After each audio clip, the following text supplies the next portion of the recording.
բարձր։ Իմ գործընկերոջ Արման Ղազարյանի հարցին, որը վերաբերվում էր արժանախին պատգամավոր Սուրեն Մանուկյանին, այս դուք փաստորեն դատախազությունը միջնորդագիր եք ներկայացրել եւ նրան զրկելու, ազատությունից զրկելու միջնորդագիր եք ներկայացրել եւ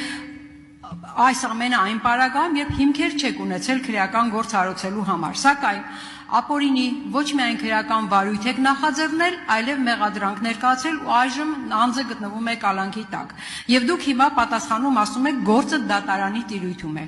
Փաստորեն, ուզում եմ ճշտել, դուք իրավունք ունեիք շորտման հատկանիշներով գործ հարուցել, երբ որ հիմքեր չկան, դատարանը հղվում է դատախազության միջնորդության վրա, դատախազը մեղադրում է քննիչի անգործությունը, քննիչը հղվում է անուն ոստիկանությանը եւ այս գործը այսպես անորոշ ցիկլի նման անընդհատ պտտվում է, որովհետեւ հիմքեր չկան, բայց փաստը այն է, որ այդ մարդը մինչեւ օրս գտնվում է անազատության մեջ։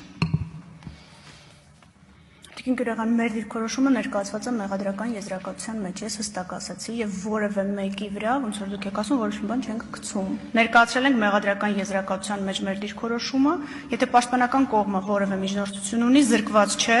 քրեադատավարական ընթացակարգով դա ներկայացնել։ Մնացած ձեր պնդումներին ես չեմ անդրադառնա, դուք իրավասու եք կարծիք ունենալ ու հայտարարություններ անել, մենք գործ ունենք փաստերի ու վարույթների հետ։